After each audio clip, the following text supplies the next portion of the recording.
बहुत बहुत शुक्रिया सुभाष सर हमारे साथ जुड़ने के लिए। सुभाष सर, जिस तरीके से हम देख रहे हैं कि जो किसान हैं वो अभी भी ज़िद पर अड़े हुए हैं और सरकार ने उनसे बात करने की बात बोली थी, लेकिन उन्होंने इस चीज़ को खारिज करके ये बोल दिया कि किसी भी तरीके की बात नहीं होगी और आप तीनों बिल वापस ले लीजिए, और ये भी बात बोली कि सरकार को आग से खेलने की ज़रूरत नहीं है। क्या कहेंगे आप इस पर? देखिए, सबसे पहले हमें चर्चा करना चाहिए कि किसान का आंदोलन किन विषयों के साथ शुरू हुआ था। किसान का आंदोलन जब शुरू हुआ था तो किसान का एक ही डिमांड था कि एमएसपी रहेगी, इसको सरकार लिखित में दे दे। सरकार ने मान लिया। सेकंड उनका डिमांड था, उसके बाद जो सेकंड डिमांड उनका बढ़ा वो ये था कि अगर हमारे साथ कॉरपोरेट फार्मिंग को लेकर, और कॉरपोरेट फार्मिंग क्या था? कॉरपोरेट फार्मिंग का मतलब कि आप कहीं भी बैठे हुए हैं और इन केस अगर आप अपने खेती योग्य ज़मीन पर कृषि नहीं कर पाते हैं तो उस कंडीशन में क्या होगा कि आपका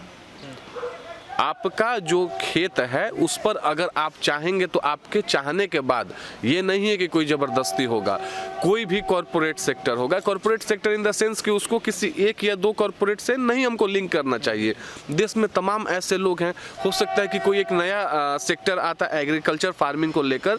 जिसको लगता है कि नहीं हम ये चीज़ किसानों को दे सकते हैं। अब जस्ट फॉर एग्जाम्पल, अगर कोई बंदा दिल्ली में बैठा हुआ है और उसका खेत उत्तर प्रदेश के किसी रूरल एरिया में है, किसी ऐसे एरिया में है जहां पर कि वो यहां से नहीं जा पाता है अपने काम के वजह से, अगर उस कंडीशन में वो अपने खेत पर किसी को, जो कॉरपोरेट फार्मिंग के अंदर जो भी रजिस्टर्ड है एजेंसियां, उसको अपना खेत देता है खेती करने के लिए, तो उसके एवज में उसके फसल पर उसको दाम मिलेगा। लेकिन इसका मतलब कहीं भी नहीं था कि उसके फसल पे जो दाम मिलेगा इसका मतलब कि उसके खेत को उनके द्वारा बंधक बना लिया जाएगा। लेकिन जो तथाकथित लोग बैठे हुए हैं आज आंदोलन में, जिन लोगों ने आंदोलन को हाईजैक कर लिया है, और मैं बहुत ओपनली बोल रहा हूं कि आज का ये किसान आंदोलन नहीं रह चुका है, और उसके पीछे बहुत सारे कारण हैं। जिस आंदोलन में योगेंद्र यादव जैसा इंसान बैठा हुआ हो, जो कि अपने आप को जब भी चुनाव आता है तो अपने आप को पॉलिटिशियन बताने लगता है, और जब जहां पे जैसा आंदोलन आता है अपने आप को उसी रूप में उठालने का कोशिश करता है। जिस आंदोलन में राकेश टिकैत जैसे लोग ऐसे किसान के नेता के रूप में बैठे हुए हों, जो सिर्फ जिनकी स्वार्थ सिद्धि राजनीति है, जिस आंदोलन में स्वरा भास्कर जैसी अभिनेत्री मुंबई से आकर दिल्ली बैठ जाए सिर्फ दिखावा के लिए कि मैं किसानों के साथ हूं, ऐसे आंदोलन को आप किसान का आंदोलन कहाँ मानते हैं? और मैंने बहुत सारा वीडियोस देखा जहां पर कि उस आंदोलन में जो लोग आए हुए हैं उनसे पूछा गया कि आखिर आप किस बात को लेकर आंदोलन कर रहे हैं, तो पता है वो क्या बोलते हैं? अजी मुझे इसके बारे में नहीं पता, मुझे बड़े नेताओं ने बोला इसलिए मैं यहाँ पर आ गया हूँ। एक दूसरा वीडियो मैंने देखा था, उसमें एक सरदार दूध का पैकेट लेकर पी रहे थे और उनके अगल बगल ड्राई फ्रूट्स रखा हुआ था, और वो क्या बोलते हैं, मैंने कहीं नहीं जाना, मुझे यहाँ पर सब कुछ मिल जा रहा है, ये सबसे अच्छा जगह है। उसके अलावा एक और वीडियो वायरल हुआ जिसमें NH84 या समथिंग, मैं उस NH का नाम भूल रहा हूँ,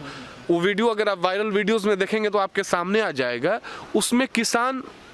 सपना चौधरी का लास्ट एक गाना आया था गजबन पानी ने चली, बहुत फेमस हुआ था, उसमें किसान लोग घूम घूम कर ठुमके लगा रहे हैं। ये किस तरह का आंदोलन है भाई साहब? वहां पर आप पिज्जा खा रहे हैं, वहां पर आप बर्गर खा रहे हैं। एक अन्ना हजारे के टाइम में आंदोलन होता था जिसमें कि राष्ट्र के लोग कुछ देखते थे, जिसका भी परिणाम क्या हुआ आज दिल्ली के लोग देख रहे हैं, उस चीज को समझ रहे हैं। लेकिन वो एक ऐसा आंदोलन होता था जिसको आमरण अनशन बोला जाता था, जहां पर भारत माता की जय के नारे लगते थे, जहां पर राष्ट्रभक्ति गीते बजते थे। आज का आंदोलन, आज के आंदोलन में शर्जील इमाम जो बोलता है कि भारत के सर को, जिसको कि चिकन नेक मानता है, उस चिकन नेक को हम अलग कर देंगे, शर्जील इमाम के रिहाई करने का जहां पर नारा लग रहा हो, उसको आप किसान के आंदोलन के रूप में कैसे देख सकते हैं? ऐसा जगह जहां पर बोला जाता हो कि इंदिरा को ठोक दी अब मोदी की बारी है, वो किसान आंदोलन कैसे हो सकता है? मुझे तो सबसे पहले शंका है कि कुछ खालिस्तानियों को वहां पर बैठाकर, और ये खालिस्तानी मैं उन लोगों के लिए बोल रहा हूं जो लोग बोल रहे हैं कि इंदिरा को ठोक दे, ठीक है हमारा विचारधारा अलग हो सकता है, लेकिन इंदिरा को पीएम रहते हुए जब आपने उसको ठोका, इसका मतलब कि कहीं ना कहीं आपके मन में भारत के संविधान के प्रति जो आस्था रहनी चाहिए थी वो नहीं है। और आज के डेट में जब विश्व का सबसे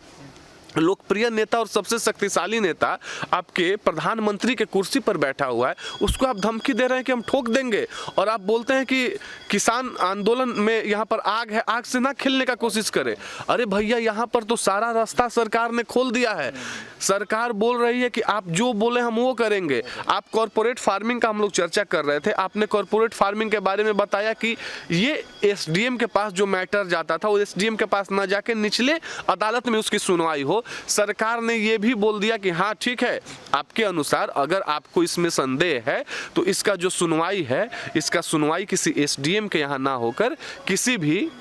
ऐसे कोर्ट में होगा, सिविल कोर्ट में होगा, व्यवहार न्यायालय में होगा, जहां पर आपको अपने पक्ष को रखने का अधिकार मिलेगा।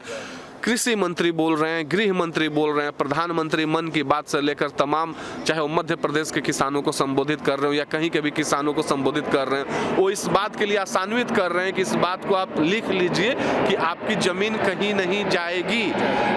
उसके अलावा आप बोल रहे हैं कि नहीं नहीं हमको परेशानी ही है। अब एक बात बताइए, परेशानी का मतलब होता है कि ठीक है फिर आप बताइए कि हमको किस चीज़ से परेशानी है। बिना बताए हुए, मतलब कि एक कहावत है कि कहीं से अगर कोई चीज़ आ जाए तो हमको उसको नहीं लेना है, और नहीं लेने का मतलब हम सामने एक ऑप्शन तो देंगे ना कि ठीक है उसके बदले हमको क्या चाहिए, ना वो लेंगे ना ये लेंगे, हमें कुछ ना चाहिए। तो याद रखिए, होता है कभी कभी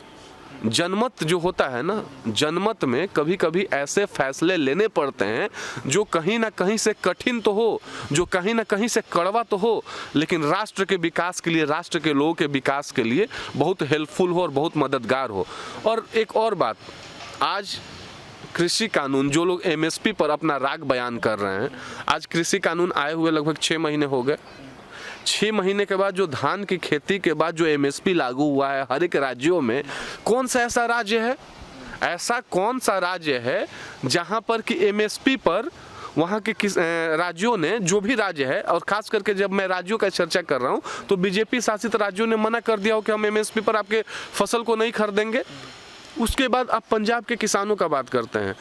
पंजाब सरकार ने बोला कि नहीं, मैं नहीं लागू करूंगा इस कानून को। भैया, जब आपके यहाँ लागू ही नहीं हुआ तो फिर आपको यहाँ पर आ करके और आंदोलन और धरना प्रदर्शन करने का क्या जरूरत है। इस बात को हम क्यों ना समझे कि कहीं ना कहीं से आपको पीछे से कोई माइंड गेम खेल रहा है, और उस माइंड गेम के बहकावे में आकर आप अपने साथ जो अनर्थ हुआ उसको आज भी कराना चाहते हैं। लेकिन आप इस चीज़ को भूल गए हैं कि कोई एक ऐसा शख्स बैठा हुआ है जो आपके साथ न्याय करना चाह रहा है। और याद रखिए इस बात को, अन्याय की जो कुंजी है,